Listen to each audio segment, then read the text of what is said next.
Welcome to another episode of Ship War, my review of Premium Rush. Shipper War. When ship happens, I'm there. I saw this movie 24 hours ago and I'm now doing a review because when I finished watching this film, and this is the whole theater experience watching this movie, I was very frustrated that I was just annoyed and I had no motivation to review this movie, and if I did review this movie I would probably completely ripped it apart and most of it wouldn't be very justified. So I let it, sink in and for me to think it through. And now that I thought it through and let it sink in, I can now express myself about how I feel about this film. Now, I was excited to see this movie for several reasons. Joseph Gordon-Levitt, the trailer actually looks pretty damn entertaining, and it's a movie based in New York, and I love movie based in New York because, I'm a New Yorker, and I love New York, and I love seeing New York in films. So all those things, made me excited to see this film. And I was with a group of people, and one of the people that I was with was a fan of the 80s movie Quicksilver with Kevin Bacon. Never seen it. I don't know if it's good or not. Long story short, both of us came out of the theater very disappointed with the film.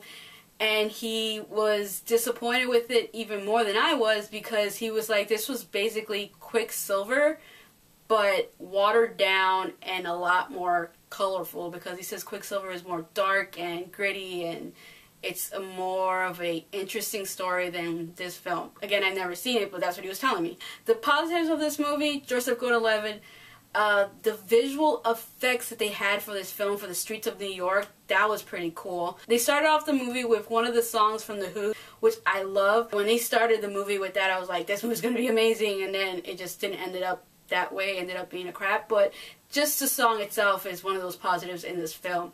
What else was really good? The biking. The biking was pretty interesting. I felt those scenes were very fun to watch, but the story itself was so ridiculous. It was so all over the place. They had so many characters. There's so many unnecessary characters in this movie trying to tell this story, and it was like, really, I don't need these many characters. Like, just focus more on Joseph's character and everybody can just be like really small minor characters.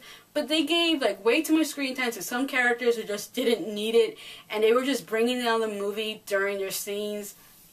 Oh, another thing I did not like about this movie is Michael Shannon was in this film. He plays this cop who's corrupted. He's basically the bad guy in this film. His character in this movie was horrendous. I did not like him whatsoever. Okay, to me, his character felt like a Looney Tune cartoon. Like, he would do things that I would imagine a cartoon character doing, not a real life person. Like, he would literally get upset with something and he would like mumble to himself and do like these weird gestures that seemed so cartoonish. Like, he'd even seem like a real person. And I don't know where that came from, because all the other characters acted like, actual human beings in a action semi-serious film, and then you have this guy who's like the comedy relief, I guess, doing all these weird faces and hand gestures and saying these stupid ridiculous lines throughout the film. I would say he was by far my least favorite thing about this film, for sure. And I know a lot of people are going to hate me for that because people like him and everything like that, but me personally, I thought he was just the worst thing about this movie. As for the romance in this film,